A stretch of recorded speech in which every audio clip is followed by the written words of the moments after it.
My big trick with the whole online business and the kids and the family is one, having some designated time. There's not like infinite hours stretched out before us, but there are a few hours that we have said this is what I'm going to need in order to make this certain content for our business. So we have those hours, but then whenever those hours come, I need to know ahead of time what I need to get done during those. And that is so key. If you have a block of time and you don't really know what you're going to do with it, you can start second guessing yourself. You can start overthinking it.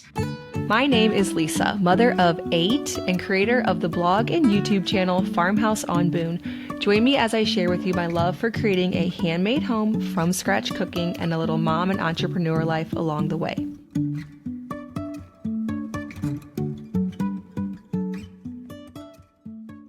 Welcome back to the Simple Farmhouse Life podcast. It is a rainy day. I hear thunder outside. I have a cup of coffee. I have a list of questions that you have asked over in the question box over at bit.ly/SFL questions. I believe that is capital S, capital F, capital L, lowercase questions. Also, some were submitted on YouTube, on Instagram. We tried to get it out everywhere so that everybody could have a chance to submit their questions. Again, if you have more, make sure to go put it there in that Google form at bit.ly/SFL questions. It'll also be linked in the description box with the show notes. But I am going to just do a solo episode, a solo chat, and answer a lot of those questions. The first one that comes up, I'm debating even talking about this because I don't feel like I have a super strong opinion on it, but I guess I'll share it briefly. Please talk about having your babies in church. They said that Now That We're a Family has talked about this, and I have been on their podcast. I'm going to be on it again. I actually get to go see them in person because I'm heading out their way to be at the Modern Homestead Expo. So anyways, love their podcast. So if I disagree with them, don't think it's because I don't like them, because I definitely do, and I respect them. They both came from large families. They both really are very intentional and very serious, which is admirable. But my parenting style is much more like yours. Feed on demand, go with baby's flow. I have a 3.5-month-old baby boy, and our church has been so tricky. He also doesn't take a pacifier. I'm not leaving him in the nursery for a multitude of reasons, but I'd love to know what you do and all your practical tips for tiny babies in service.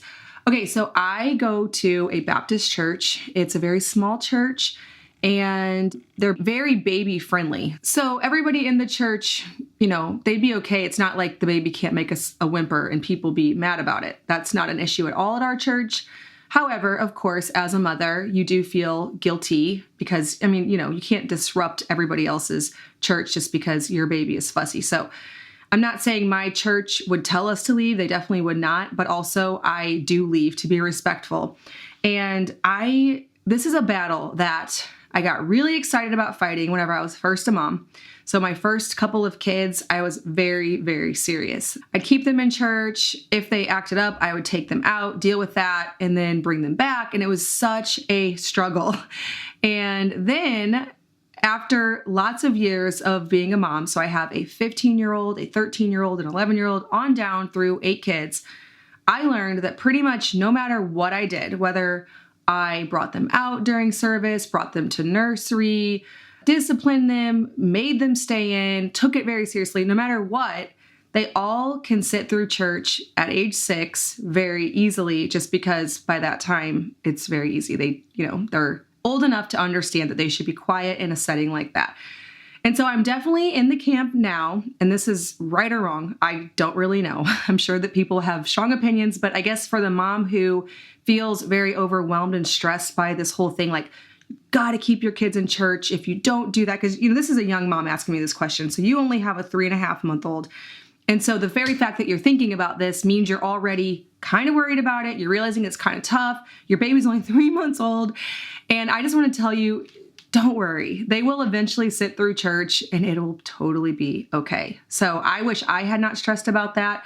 I think I heard some very strong opinions on why that was so important. And it was very hard because, as you said, little kids don't like to go to nursery. They don't like to sit through church. So you're left with this conundrum. And I can tell you that my sister, she has 6 kids. We compare notes nonstop. She does the same thing. And we both think it's going to be okay. So for what I do right now in this current season of life, I just went to church this last Sunday. And what I did was I did actually bring my 4-year-old and my 2-year-old to nursery, because at our church, under age 5 can go to nursery. It's a tiny church. There's like 4 kids in the nursery. I also work nursery during Sunday school. So I take my youngest 2 into nursery during Sunday school with me. And then my 2-year-old, up until probably like the last 2 weeks, never went to nursery. And so it was kind of a problem. Either I would go in there during service, or one of my older 2 kids, he will be okay with one of us 3 being in there with him. Or Luke or I, one of us will go out of service. So I'm just telling you that has been recent. This is not like he's been going to nursery that long. But I did take Victor with me. I've never left a baby under age 1 in the nursery. I'm not really saying that's bad. I just don't really feel like they would know what to do with them, because they still nurse all the time, all that. Also, Victor usually sleeps. So what I did this last Sunday, my 4-year-old and my 2-year-old went to nursery. All the other kids went into church with us. No problem. They sit quietly. They listen. They can handle an hour like that. And Victor made it about halfway. And then I had to leave to go to the lobby. I put him in my wrap. I got him to sleep. I listened to the sermon in the lobby while Luke was in the service with the other 5. So we had 5 in church, 2 in nursery, 1 in my wrap out in the foyer area. So all that to say, I don't think this is worth stressing over. It used to stress me out a lot. I think there are so many things in motherhood that are like this, that if you just go with the flow, at some point in life, you're going to look back and it's not going to have been any big deal. And so don't, especially when you only have a 3-month-old, don't worry. If your baby isn't going to be quiet in church, there's really nothing you can do about it. You're not going to be able to discipline them and make them sit in church. Also, if, hopefully your church has some kind of system like ours, where they have a speaker out in the lobby or the foyer or whatever, where you can listen while also rocking the baby. I also bring a nursing cover. And so if the baby's really young, like 3 months, 100% would just nurse them through the entire service. When they're 9 months, like Victor, they don't really nurse the whole service anymore. Now, if they take a passy, sometimes they'll do that. My sister's kids do that. So she a lot of times can keep all her kids in church. But if that doesn't work out, she and her husband just take turns going out in the lobby. However it works for your family. I say just do whatever works. It's really, I don't feel like that's going to make like a really lasting impact. And that's just my personal opinion. And that's just coming from somebody whose 5 oldest kids sit through church, no problem. And I'm actually pretty convinced the 4-year-old, just based on his personality and other settings he's been in, he would be 100% fine too. But there's a nursery, it's fun, and I don't really feel like he's going to get a whole lot out of it. Next question. Hi, Lisa. My question is, how do you structure your day? I'm a homeschool mom of 3, and my husband is finishing his PhD. I work part-time as a fitness instructor and am working on building an online business to help postpartum women regain core strength. We plan on having more kids, but I feel like I can't spend the necessary time on the business in the midst of everyday meal prep, housework, homeschool. I would love to hear how you structure your days early on and how you structure them now that some of your kids are older. How do you manage loving your family and giving them attention they need while also running a business? Thank you for your heart to share and for putting out so many inspiring and beautiful ideas. Well, thank you very much for that. So the way I currently structure my day, and this rhythm has been probably with us for about the last 6 years. Luke has now been home from his job for 6 years this month. So we have gotten into a routine of how this all works. And when he first came home, it was very different. But little parts of the day change, like whether we're spending time outside, and so it's quieter in the house. Lately, a lot more audio has been in my videos because there are kids just outside of my kitchen window, but inside the house, it's not that loud. Whereas in the winter, whenever I'm editing my videos, I just put them all to silent, all the clips straight to silent, and then edit it from there and don't use any audio. So just little things like that change. Things change, like when I have a baby, if there's a morning nap, an afternoon nap, we start to kind of get into a flow of how all of that works and getting work done in times when they're not awake that needs to be done when toddlers or babies aren't awake. So little things change, but the basic structure of the day and how it's working right now in April, May 2024 is in the morning, we're still doing school. So in the morning, now I don't have a certain wake up time because I have not sleep trained Victor yet. And that's something that's very much on the horizon for me, usually around somewhere between 9 months and a year. Typically, I will sleep train them because babies really take advantage of the fact that you will get them anytime they cry. So I'm currently in a season of not being able to sleep very well at night. So Luke will usually get up in the morning with the earliest risers, which are the baby and the toddler. So around 6, I'd say on average, sometimes earlier. Every once in a while, they'll give us a little bit more time. He will take them into the kitchen, and there's a double French door. And so I just keep sleeping until I wake up, which I think works really great for us. It gives me peace of mind overnight knowing that if the baby does really, really bad, at least I don't have somewhere I have to be or do like right away in the morning. So I like the no alarm clock life. Then we will do breakfast. So this morning I made my eggy oatmeal, which I shared recently over on my YouTube channel. Basically, it's like half oatmeal, half eggs. It tastes like oatmeal. It's sweetened. The kids basically think they're eating oatmeal, but yet they're getting the protein addition of eggs. Clean that up, and then while that's getting cleaned up and I'm starting to prep lunch, the kids will work on school. So 2 of their kids do math on the computer, and then Luke sits down with one of our kids that needs more one-on-one help with a workbook for math. We basically are tag teaming school all the way until noon when we eat lunch. So usually I prepped it throughout the morning while the kids are all around. While we're doing school, I will do lunch as well. We eat at noon. Then after noon, the baby and the toddler go down for a nap. Victor already woke up, so I'm actually in the room where he would sleep, but he already woke up from his nap, so that didn't last long. So again, there's a variable there. But Luke can take him. He's working in the garden at this exact moment, and I can get a quiet moment to shoot a podcast. Typically, the way I structure my work hours are between 1 and 4, Monday through Thursday. So those are the times that I'll take a podcast interview. I'll meet with somebody on my team. I will photograph something. I'll film something. Now, sometimes I'll get my camera out and film while I'm just making lunch or something while the kids are doing school and all of that. I'll set my camera up. But a lot of times I like to reserve that filming for the afternoon. And then I'll also spend that 1 to 4 working on edits, doing photography, interviews, solo episodes, all the stuff that I need for it to be quiet. After that, sometime in that 1 to 4, the toddler wakes up from his nap. I'll usually bring him out to Luke. Right now it's outside time, so that makes it really easy. In the winter, it's kind of hard because we won't have kids sleeping, but yet I'll still need a quiet moment, and that's really difficult to find inside. So it's a lot easier, a lot more gentle in the summer for our schedule. So basically the way that our day is structured is we do school, we have a work block, a lot of outside time for kids during that / naps, and then we have evening time where we'll do chores, we will make dinner, clean up, and then we start working on bedtime routine around 7.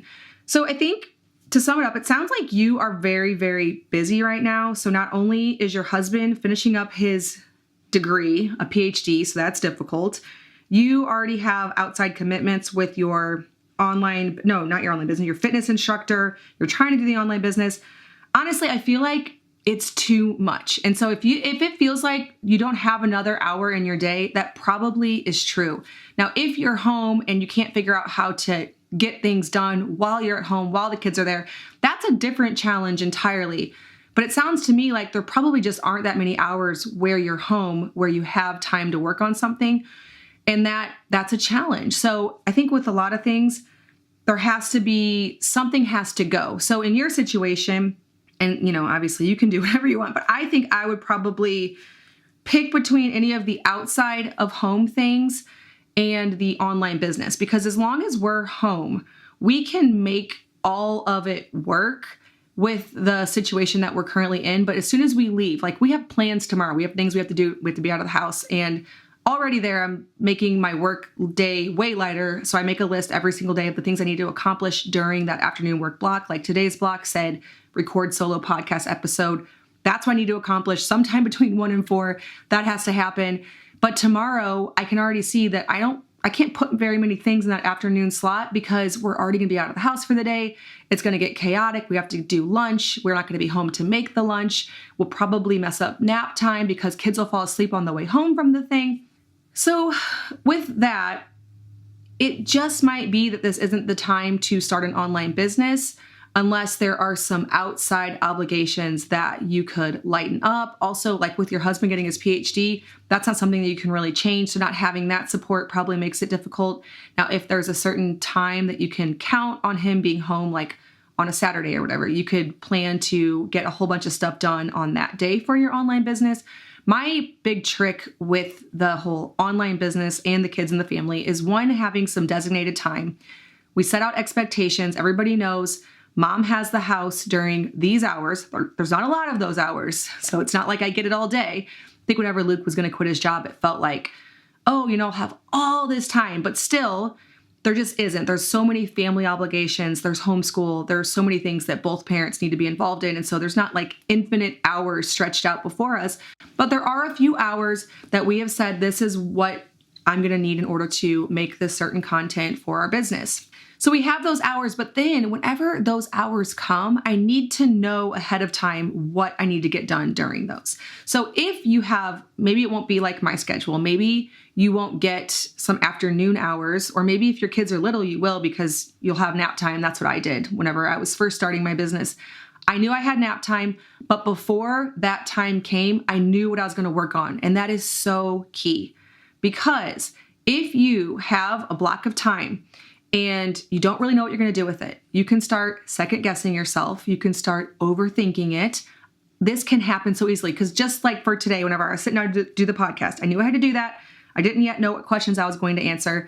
And sometimes I think, what more do I have to say? I've already done this podcast a million times. I've already shared basically everything. But this is what is on my to-do list. And in order to check it off, I'm just going to do it. I'm not going to be able to overthink the action I'm going to take. I'm not going to be able to second guess it. This is what has to get done today. I know it. It's been in my schedule since Sunday. Whenever I lay out my week, I knew that I needed to do this. And so it makes it to where the action you take is very direct. It's very quick. It can get done without you having to throw in any fears or doubts. I totally know how a lot of times with a lot of things that you want to do, it's not so much not having the time to do it, because we actually do have a lot of time, especially if we're home all the time. It's really figuring out the how and the what. Like, what am I going to do with my time? And then how am I going to accomplish it? Where can I fit that in? And I have been very good about detailing that out so that I'm not caught off guard. And I have a little block of time where everybody's sleeping and all the stars align. And I think, oh, what am I going to do now with my time? I know what to do with my time. I think you also asked, how did I do it back when I had 3 kids? So back when I had 3 kids, I had very structured days with the afternoon naps because they were all little, and that made it so much easier. So we had room time / nap time. So when I had 3 kids, which I didn't actually start my business till I had 4 kids, but at that time, I believe they were 6, 4, 2, and newborn. Yes, that's what they were. When I started my business, they were 6, 4, 2, and newborn. So I had the newborn in the wrap, the 2-year-old napped, and the 6 and 4-year-old just did quiet time in their room during the afternoon. And so I made sure to work on that during that time. I made sure to get dishes and lunch and laundry all done outside of that block. And then during that block, I had a plan for what I was going to do, and then I just worked on it. No questions asked. And so that's how I always structured it. Hopefully that helps. I mean, we all have such different situations that it's difficult to assess what yours is, because in a lot of ways, your life, even though I do have 8 kids, does sound like it has a lot more moving parts because we are just all home all the time. And when that happens, it's actually fairly laid back. People know what they need to do, where they need to be, what they need to work on. And that's not to say there's not challenges with it at all, but it's not go, go, go. We got to be here. We got to be there. This person's here. We're kind of just all home. And so it makes it really simple. And to your question about wanting to have another child, but I feel like I can't spend the necessary time on the business. And this, I'm just going to give my opinion. I guess this is my show, so I can do that. I personally would not overthink that. And I'm just sitting here as someone who is approaching age 40. And I spent all of my 20s, all of my 30s having babies. I'm just really glad that I did that, even in the imperfect life situations that happened throughout that time. So, I could have overthought the workload, the homeschool, the financial situation of it all. And really, we didn't. We kind of just kept putting one foot in front of the other. And looking back, I'm so glad. So that's to say, if I were you, I would just, if you are planning to have another child, I'd probably just have the child and figure that out later. But that's just me. I know some of you are going to completely disagree with that, but that is personally what I would do. If you were my sister, I would tell you have the baby. That's what I'm saying.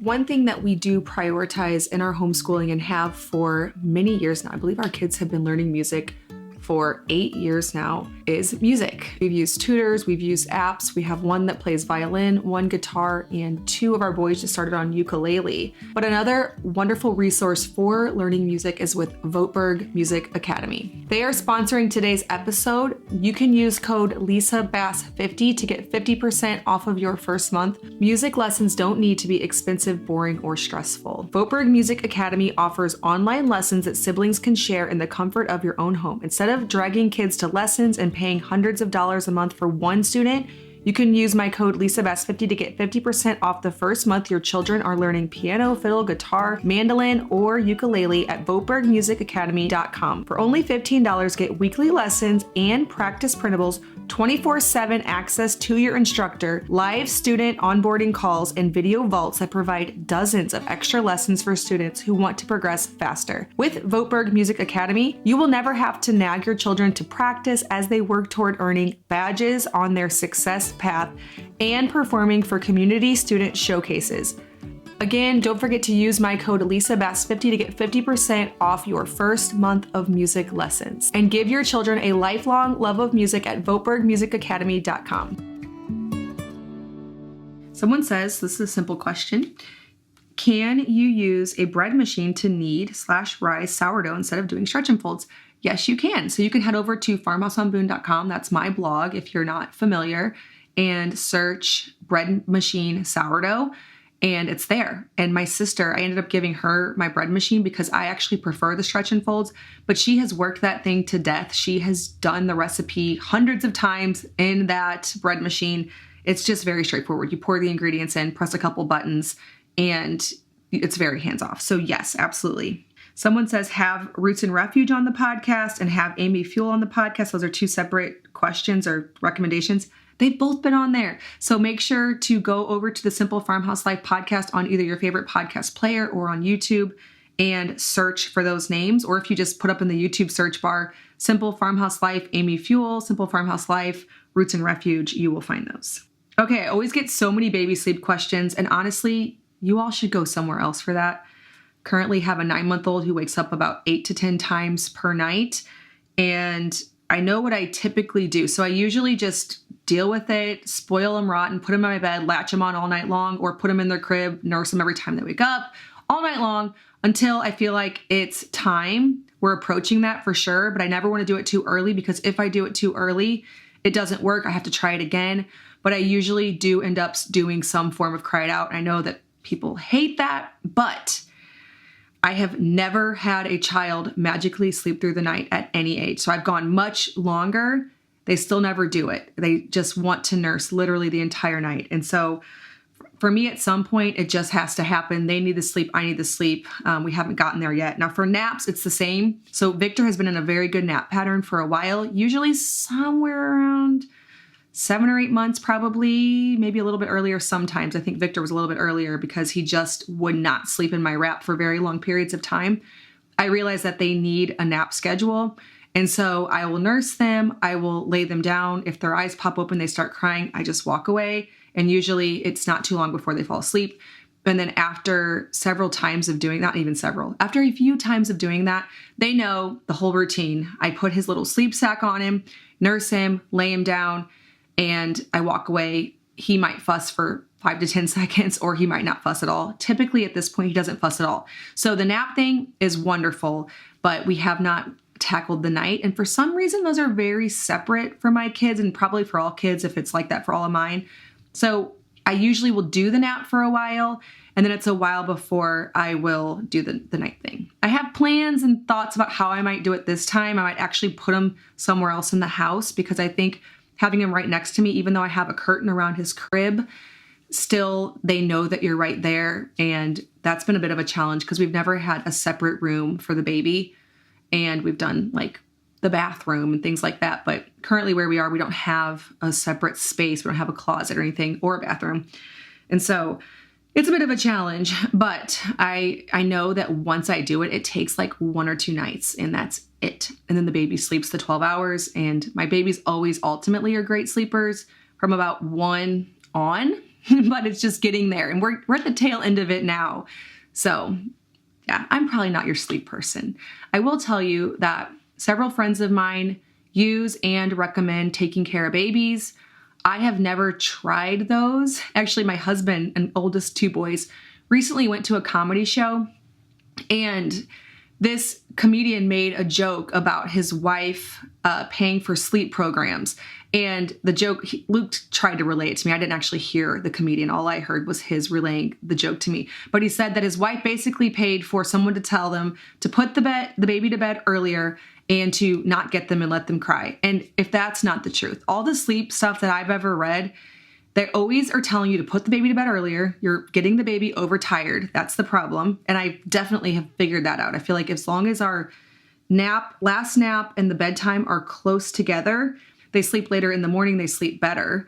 And then ultimately at some point you have to teach them that you're not going to get them. And so you can pay the big bucks for a course, but I really don't know that there's a magical solution. I know we want to believe there's something that we can do that doesn't cause the stress of having to sleep train, and I just personally have not found it. Now, if you start really early and you create all of these patterns, it might be a little bit of a gentler, tie severed at the whole nighttime thing, but that requires a lot of work on that end. And for me personally, it's not worth it because I enjoy baby wearing. I enjoy co-sleeping and nursing on demand and all of that stuff. And so I'd rather do all of that and then have 1 or 2 nights where I sleep train them when they're much older. So that's just been my style. And I don't know, I think the reason we buy sleep coaches is because we want someone to tell us it's okay. And I feel that. I want one of my friends to say, or my sister, or just somebody to say, okay, age 9 months, just don't get him, because I'm still trying to back out. But I think that's why we buy sleep coaches, is just tell us it's going to be okay. I know the advice is obvious. I know what needs to happen, but I want someone to come alongside me and say, this is okay. So we'll see. My sister says, the one who has a baby 10 days apart from me, that she's going to do it at 9 months as well. So maybe we'll just hold hands and do it together. But I know it'll be fine. It always is. I'm not worried about it. I get asked this all the time and I don't really know. I don't know. Somebody says, why are the beds in your house floating away from the walls? I've never seen that before. Honestly, I don't know. I thought, is that weird? I guess that is weird. It seems to me like you need to I know why. Sorry, I'm looking at my bed right now and realizing why that's the case. There's windows in our house behind every single bed because it's an old house and there's tons of windows. And I don't think you would put the bed right up on a window, right? That doesn't really make sense because there's curtains. So then you'd smash the curtains. Also, our house, it has oddly big bedrooms. I feel like all the bedrooms could be a lot smaller, but the bedrooms are so big. So if they're up against the wall, you'd have 10 feet probably between the end of the bed and the other wall. So I think whenever you aren't in a house, even when you just see it on camera, I know this because I've been to so many different people's houses who I first saw on the internet.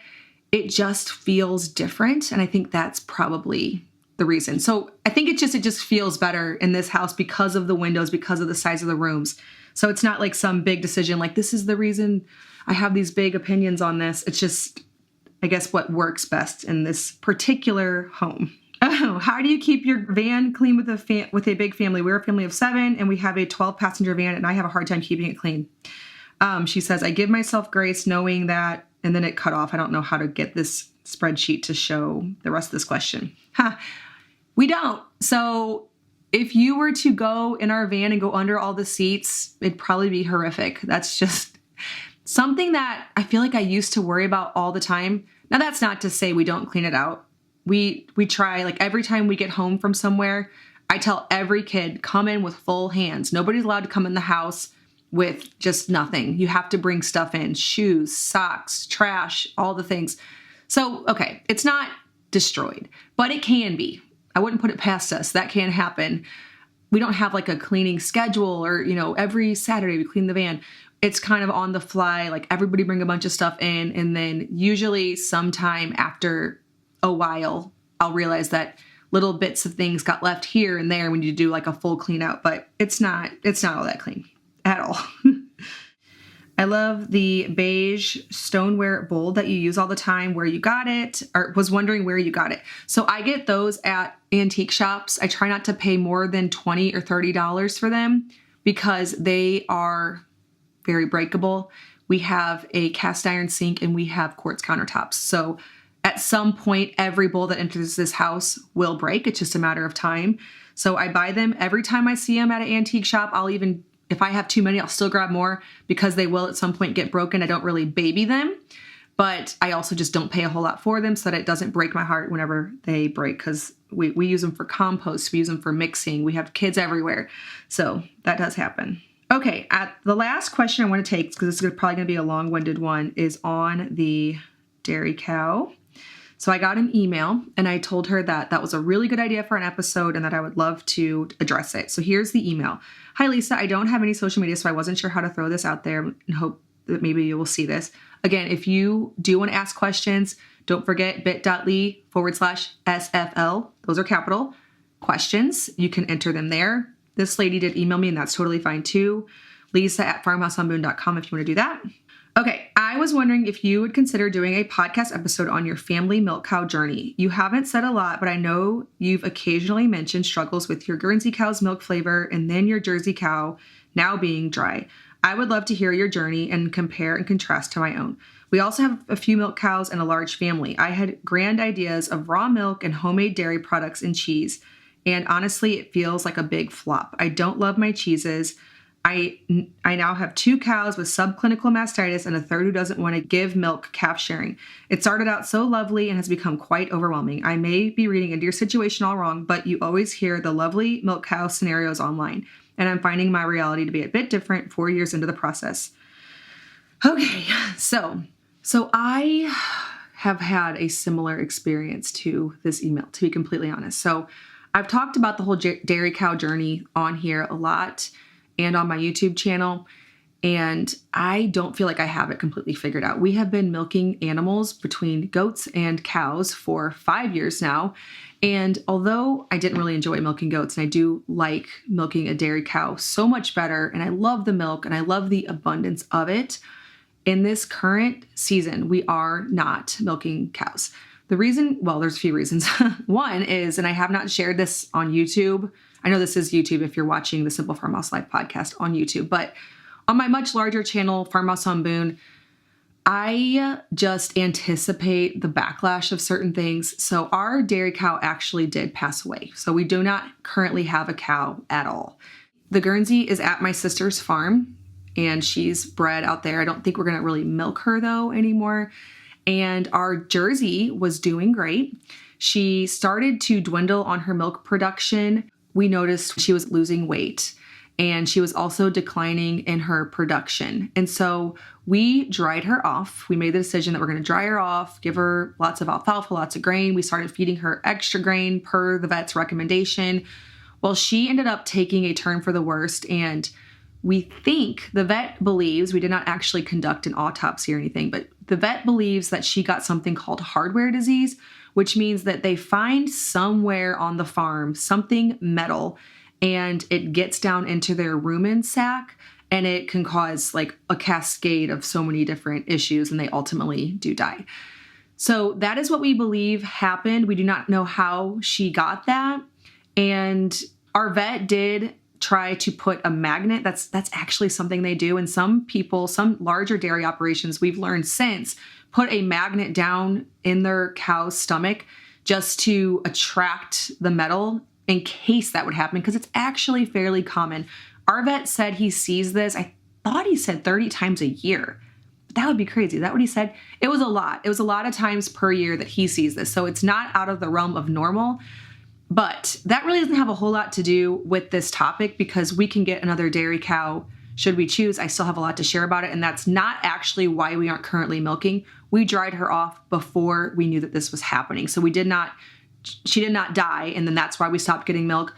We dried her off and then she died shortly after. It was not mastitis. It wasn't that. We dried her off properly. This is why I hate this subject, because I know that no matter what I say about this, somehow people are going to think this is our fault.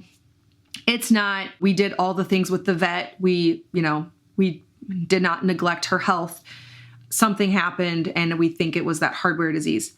Either way, as far as the milk situation goes, you can calf share. And that means that the calf and the cow stay together. You can separate them at night, milk in the morning. And that gives you an amount of milk that's very appropriate for a normal family, something like 1 gallon to 2 gallons per day. We did that for a long time. We did that for 18 months with our cow's first calf, Ginger. That worked really well for our family. It's a bit of a deal at night separating the cow and the calf, so that makes for a lot of extra work. So the second time she had a calf, I thought it'll be a lot better if we don't calf share, because then at night, instead of separating the cow and the calf, which also takes 20 minutes of time, if we just milk, then we get double the milk, but you're still doing that same amount of work, which actually does make a lot of sense. But the amount of milk you get is overwhelming. And so then enter cheese making. I took on that because that actually is a great way to preserve milk. Loved the process. I loved doing it. But once the cheese is aged to the proper amount, we did not like the cheese. And I don't really feel like I did it wrong, because it didn't mold. There's a lot of things that you can see along through the process. Like it can get gassy and airy and it can like blow up. And that means that something went way wrong. We ate it, so we didn't get sick, but we just didn't like the taste of the cheese. And so that solution for a large amount of milk kind of went away. So with calf sharing, the downside is that you spend a lot of time separating the cow and the calf every single night. You don't get anything from that. All you get is the couple gallons of milk, but you also have to milk in the morning. So there's 20 minutes of work at night, 20 minutes of work in the morning. You get about 2 gallons of milk, but you get no cream. Then you have where you don't calf share, you have to milk at night, you have to milk in the morning, you get tons of cream, tons of milk. I love that feeling in the spring of abundance. You have eggs from all of your hens because it's daylight later. You have all of this milk and cream, making butter, making yogurt and kefir and ricotta, and I love all of that. But still, we end up with so much milk, and I give it to my sisters, but then I have to remember to bring the cooler and like find spaces in all of our fridge for all this milk. And it just gets to be way too much, because in our fridge at sometimes we have 10 gallons of milk, which we should just get another fridge.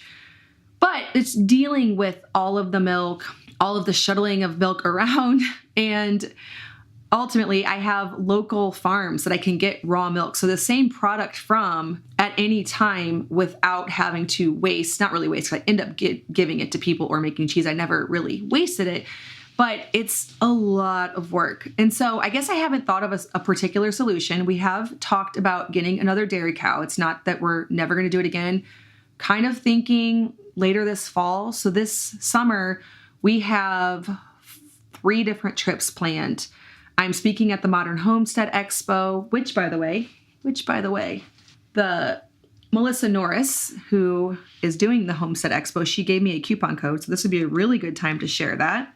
So you can use code Farmhouse on Boone 10 if you want to go to the Modern Homesteading Conference. It is up in Idaho. So if you live somewhere in that vicinity, I will be speaking. Lots of great speakers. So it's going to be a great conference. I'm looking forward to it. That's end of June, early July. No, I think it's just end of June. But so we have that planned. We have a trip to Colonial Williamsburg planned. We have a trip to Michigan planned. And so we have a lot going on this summer. And so I thought this will be a good time just to not have a dairy cow. I am and have been looking at farms. I want a dairy cow who would potentially calve after all of those trips. So if we bought a dairy cow, she calved after that, we could have a milk cow for, starting this fall until forever.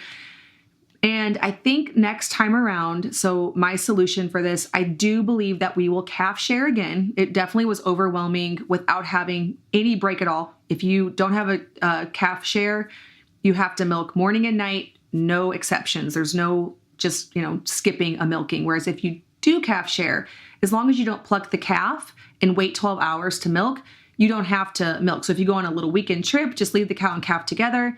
The downside is you don't get much cream. So there's really no fabulous solution. I think the best solution is if you are interested in selling raw milk. So a friend of mine where we get our milk locally, she has, I believe, 3 dairy cows. She milks them all twice a day and she gets $15 a gallon for the milk. So if you are interested in selling milk or even just having one family dairy cow, not calf sharing, milking twice a day, and then selling the extra, that would be a really good little side business to get into. I didn't really have any interest in selling it because I have so much other businessy things going on that I didn't really want to get into all of that. And so it just left us with too much extra. And even cheese making, it's a lot of work. Like that's what I spent a lot of mornings and pretty much half the day doing, was dealing with all the dairy. It's fun. It's satisfying work, to be honest. I really like it. I like that the kids have the experience of making something like that from farm all the way to finish. Butter, yogurt, kefir, ricotta, mozzarella. I'm still into it. It's not that I'm not. It has been a little bit hard having the dairy cow die, having too much excess. And to be completely honest, I am enjoying the break of the dairy cow, and we're still drinking raw milk because a local friend has it. So that's currently what's happening. It's not that we won't get back into it at some point, but it isn't all sunshine and rainbows with the dairy cow thing. I think anybody would know that going in. It's not beyond doable. I did enjoy it. We did it for a really long time, but it has its pros and its cons. And so that's what I'm sharing about that. All right. Well, I hope that you enjoyed this episode of the Simple Farmhouse Life podcast.